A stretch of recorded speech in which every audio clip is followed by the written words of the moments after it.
Hey everybody, welcome to the channel. This channel is Moyna Bass Fishes. I am Jim Moyna, the night watchman and overnight security for Moyna Bass Fishes Enterprises.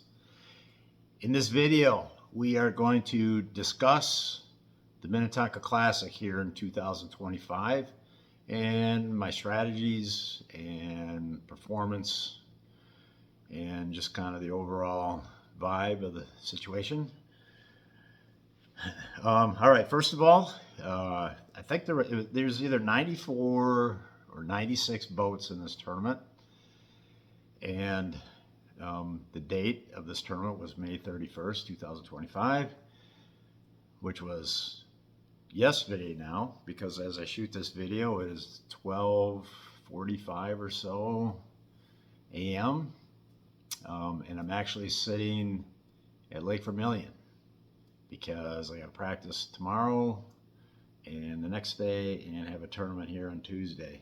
So I guess the tournament that I fished on Minnetonka is now yesterday, which was Saturday, May 31st. All right, sorry to bore you with all that.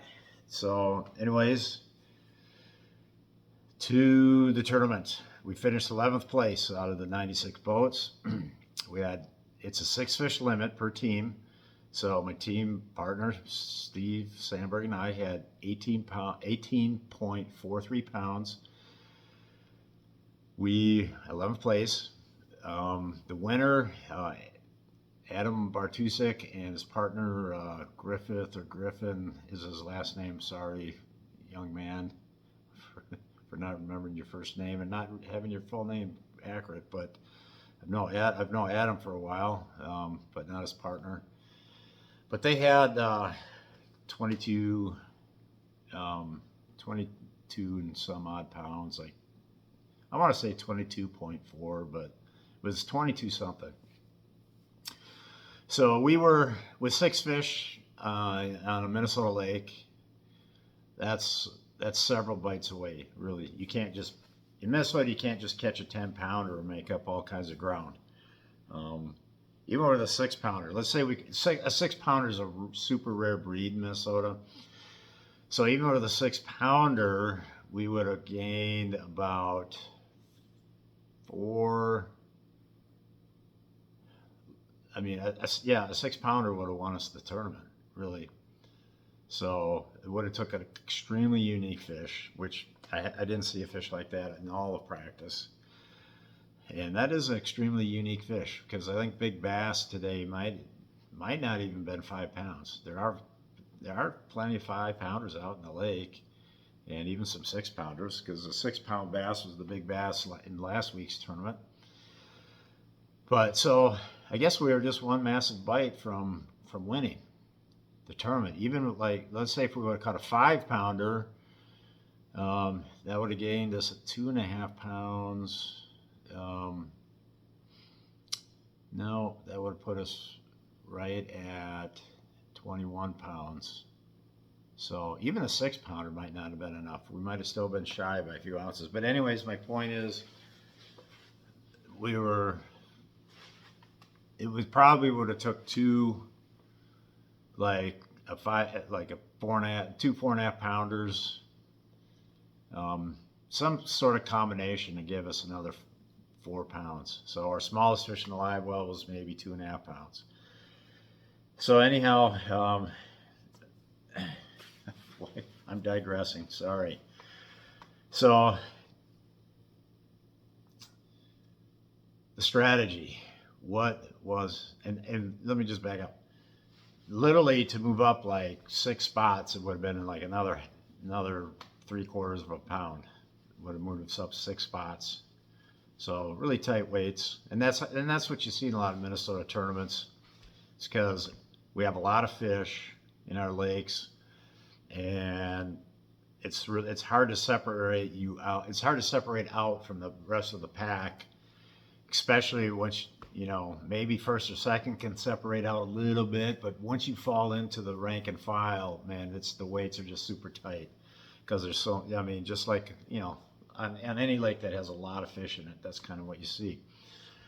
And and if those lakes lack like the super lunkers, well, it's just hard to. I mean, it's just tight weights. Anyways, all right. So the strategy. Well, before we get into that, let me just say I enjoyed fishing this tournament. I haven't fished it since 2010 for various reasons. There were a couple of years I tried to get into it late and they were full. Otherwise, it was always scheduling conflicts getting in the way. Usually, off fishing FLW tour tournaments or whatever. So it was fun to get back in it because I'd fished it many, many years in a row. Probably 15 years in a row, maybe more. Probably more. I mean, a lot. Maybe not that many. I mean, we might have missed a year or two in there, but a lot. We won it one time, which was the last time, 2010. And they always hold this tournament. It's usually the first Saturday after Memorial Day weekend is when they hold this tournament, and they've been holding it on that date for years. So there's a lot of commonality in what you see. So, for example, back when I fished it many years ago, and my partner was Joe Thrun, our strategy was to try to find as many smallmouth on beds as we could, and then try to find some post-spawn, pre-spawn largemouths out in some deeper weeds, which was milfoil back then. And then possibly, if that wasn't happening, then just run shallow water and try to find the biggest fry garters you can, or maybe you find a big male on a bed somewhere. It was always hard to find a big female on a bed. Seems like they just were kind of done with it. And that again, and so that was our strategy back in those days. Now, several years later now, in 2025, that's still the strategy. It's just guys that do really well in these early tournaments. Like there's a tournament a week ago, and then now this week, the guys that do really well usually have some sort of combination of bedding, smallmouth, and then they pick off some nice largemouth somewhere. Not sure how they do the largemouths, but the bedding smallmouth is a common denominator. So that's how you win. You got to get those, and then you got to figure out some big largemouths.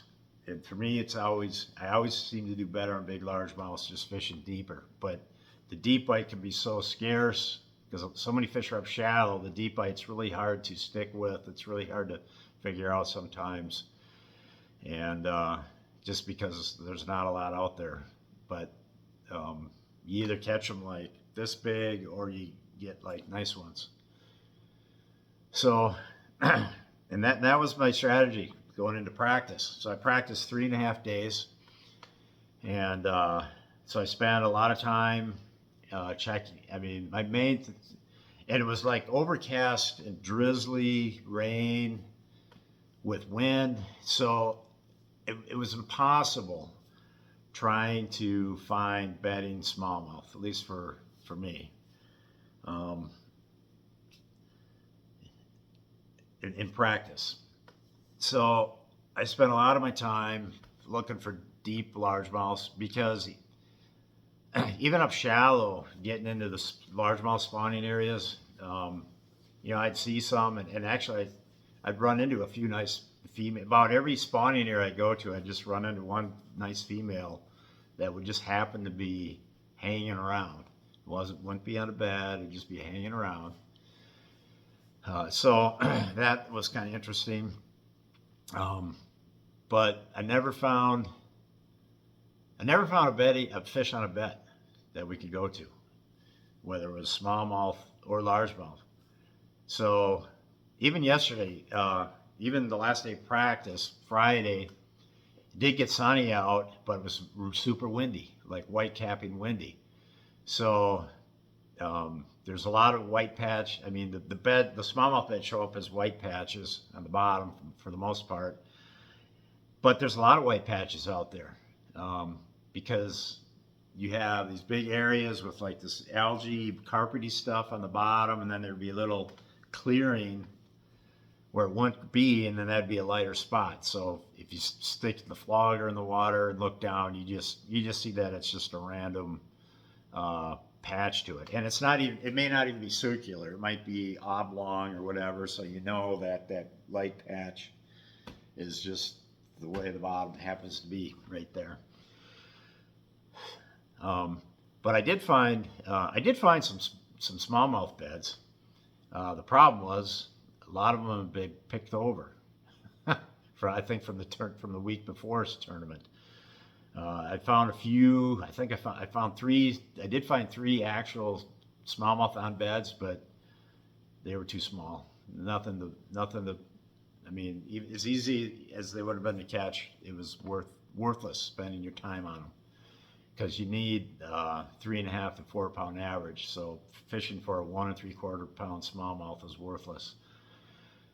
And same with the bedding largemouths I found in practice. It's like there's a 2.5 pounder. Great, who cares? I mean, I'm not going to worry about it. You know, and I saw countless 1 to 2.5 pounders on beds, and not countless, but several, and a lot of empty largemouth beds too. So that wasn't working in practice. So the whole bedding program was not working in practice. We did catch. I caught a handful of quality fish, fishing the outer weed edges. So was the plan. So knowing the history, that was the plan. Now, the one thing we could have done, we could have totally audibleized it and totally just done this tournament off of just a wing and a prayer and just gone looking for smallmouths on beds, just winging it and hoping to find them. But we decided not to do that because it was fairly calm and sunny today. So you could get out on the big open parts of the lake where that's susceptible to wind because it wasn't really that windy and it was sunny. So if you knew where to look, and I know some places to look, and kind of thought about it, but decided eventually not to do it. So we went for all largemouths, and that's what we weighed. We're all largemouths. We started out on some deep weed edges. I think we hit like 3 spots, and in each spot we caught quality fish in practice, but just one. And so after fishing those 3 spots, right away in the morning, we just had one fish. That's it. And that fish weighed like 2.5 pounds. So big deal, right? And now we're like over an hour, probably an hour and a half into the tournament, and that's all we got. So now we're thinking, well, do we want to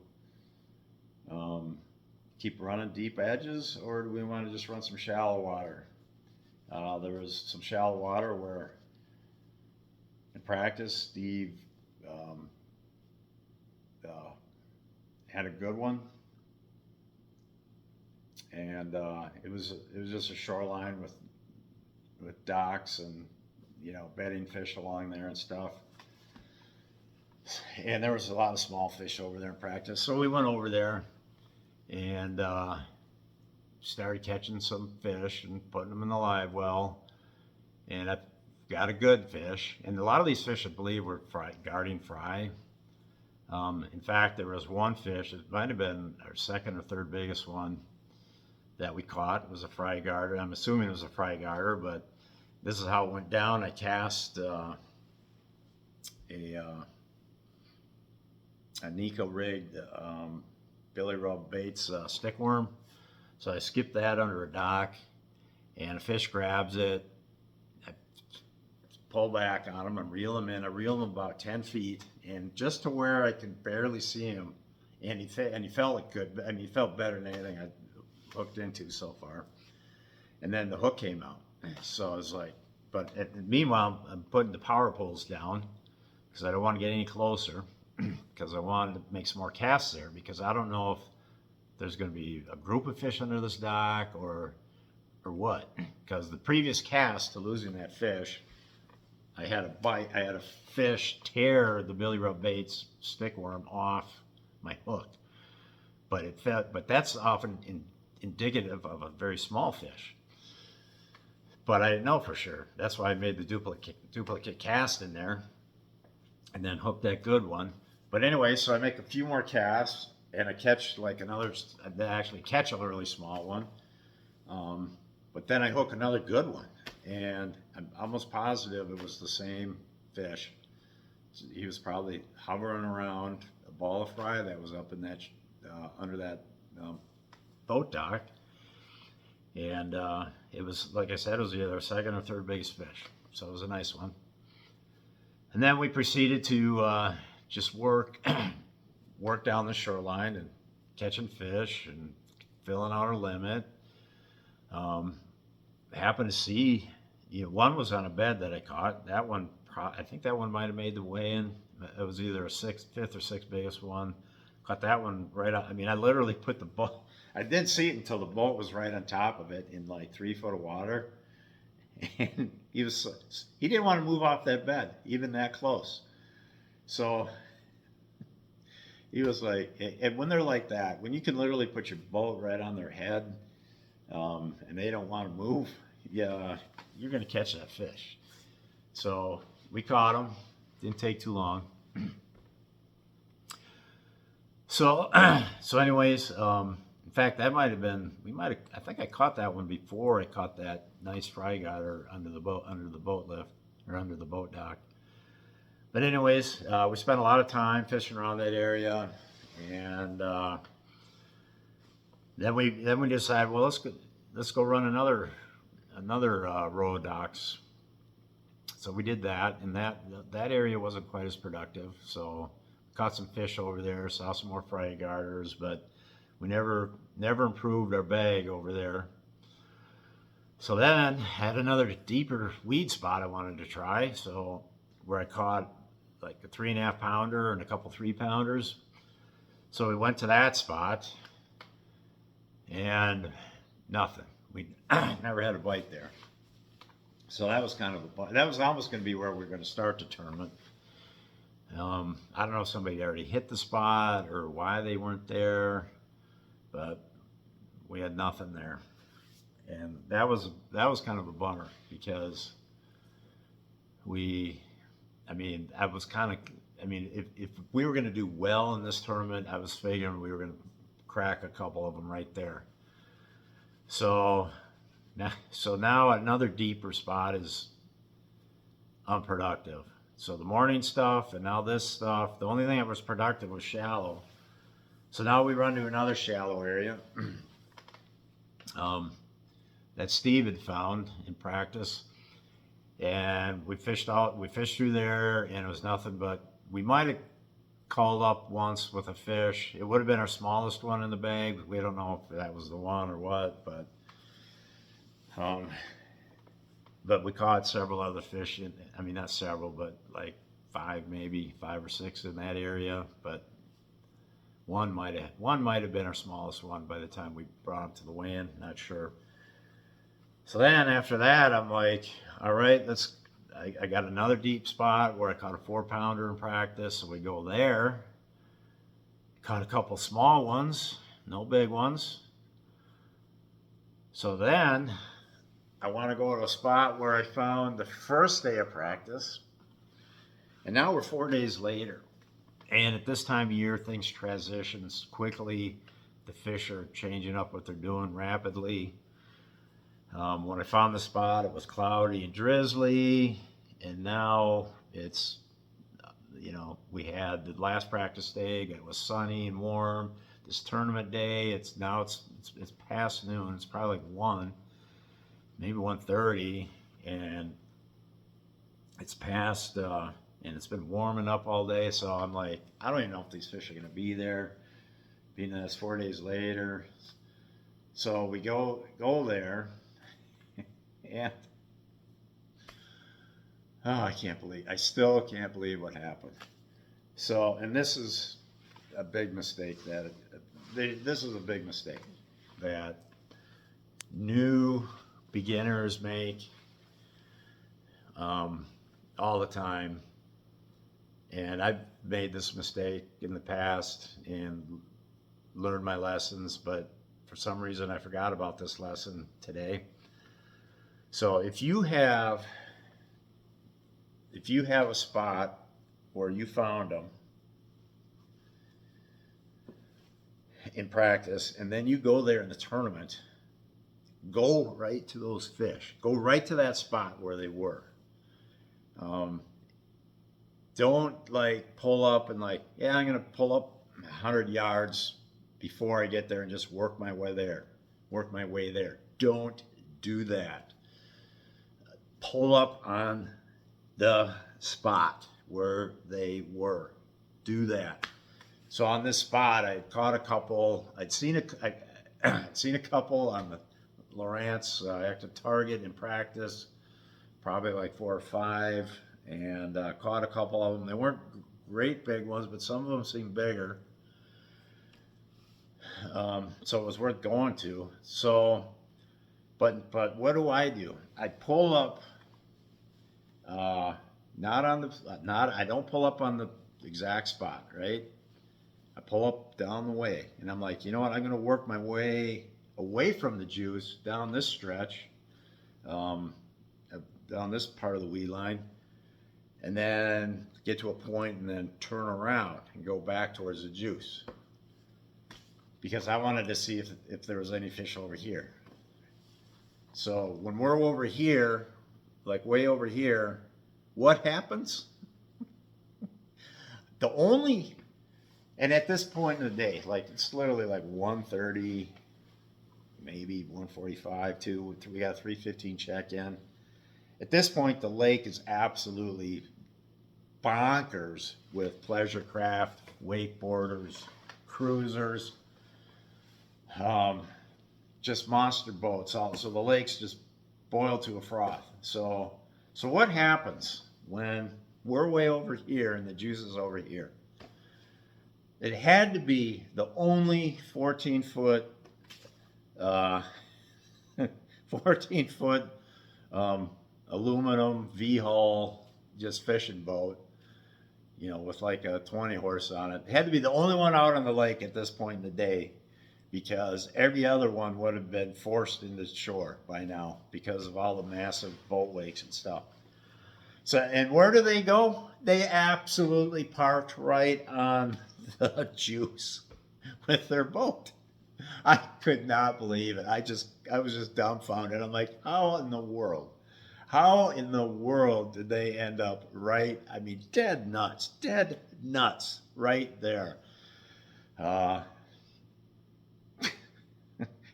And the only boat not in a it had to be the only non-tournament boat out fishing at this point in the day. Oh my God. It's just, I couldn't believe it. I'm like, I just couldn't believe it. So anyways, so you can imagine my frustration. And then immediately realizing that I just made a complete noob move. Absolute noob move. Just like, oh my God, this is lessons that I learned 30 years ago. And so anyways, I turned the boat around and I'm going to work my way towards them, because there's still part of the weed line there that I hadn't touched yet before we got to them. And started working our way there towards them. And literally, on my active target, all of a sudden I see like 3 or 4 blips off the deep edge out there. And I'm like, oh, those are kind of bassy looking. And sure enough, and this is before I get to that boat. I mean, I'm literally like maybe halfway to that boat from where I was when they pulled in. and I throw my bait, throw my Nico rig sickle tail worm over there, and sure enough, I hook up on one of those fish on one of those blips, and it turns out to be like almost a 4 pound, might have been a 4 pounder, or it was like 315, 40, 41, not any bigger than that probably. We didn't weigh it, but I mean it was our biggest fish. So we caught that, and then so now I'm wondering where those other ones go. Well, we worked the area a little bit. Steve caught a smaller fish that didn't help, and then we keep working the area, and then finally I hook up again, same bait, and it's probably our second or third biggest fish. So now we have that. So now I'm like, we're really dialed into this area, and we catch a couple more small ones, and then I couldn't find the fish on the active target because there were weeds out there. There were weeds there, and they just duck in and out of that stuff. And when they duck into that thick stuff, or when they drop to the bottom, you just can't pick them up You can't pick them up on the forward sonar. So, but if they stick their noses out, or they swim into a gap in the weeds, then that's when you can see them. But yeah, so that's all we caught there, and that was our tournament day. We went and tried a couple more. Oh my God. So one of the last places we wanted to go to was a shallow spot, and so we go there. I mean, we bust through all these waves and stuff, busting our butts getting there, and roll up there, and we get within eyesight of it, and sure enough, they're having a freaking party there, with people in the water, pontoons sitting there, beached, and people having their boats anchored there, and I'm like, oh great. So then we went and fished another 20 minutes, just picking places out on the map, like, hey, let's try this. So we did that for about 25 minutes to a half hour. Did caught one, one like 15 inches. And then that was our tournament day. So it was, kind of hit and miss. The deep fish got us, 2 out of the 3 got us our biggest one, and either a second biggest one or third biggest one, and then the rest were shallow. So 2 good deep fish, 4 shallow fish, all largemouth, and that was what we did. We were lacking the big smallmouth. Let's say we had 2 quality smallmouth on beds, like 3 pounders instead of being 11th, and we would have seriously been like 3rd or 4th or 5th for sure. But we just lacked the bedding smallmouth. That's what it came down to. That part of the formula we didn't have. Sure, you can win it on all largemouths, absolutely. But you can also win it with a mixed bag, which is often is the case. Although the year that Joe and I won, it was all outside weed stuff, all outside weed edges that year that Joe and I won back in 2010. And it was all largemouth. And that was, that was a long time ago. So anyhow, maybe why don't I discuss some unique differences? Well, that's a whole nother topic for another video, and that would be discussing, what's the lake like now compared to 2010, the last time I fished the Minnetonka Classic out there, that's the last time I fished any money tournament, was 2010. I might have fished like a 10 boat tournament in the fall maybe like in 2013 or 12 or somewhere in there, which which I won. But anyways, gosh, why do we gotta? I shouldn't brag like that. Sorry. I don't know. It's been such a long time since I've won anything. I got to remind myself that hey, I did win some tournaments at one point in my life. But anyways, yeah. So that's kind of Minnetonka in a nutshell for the Minnetonka Classic. I got this Lake Vermilion tournament now to do. So I like this lake. I do okay here. Hopefully we do it again. So anyways, one last note. If you want to hire a fishing guide, I can be that guide that you hire. I guide down in the Twin Cities, or I will guide anywhere from Grand Rapids to Brainerd to Walker, anywhere in that area. A lot, if you want me to come to a lake where you have a cabin, show you how to catch some fish in that lake, I'd be glad to do it because it's not that hard sometimes. Sometimes it is, everybody has a bad day, but I'm very familiar with how to catch bass in Minnesota in many situations.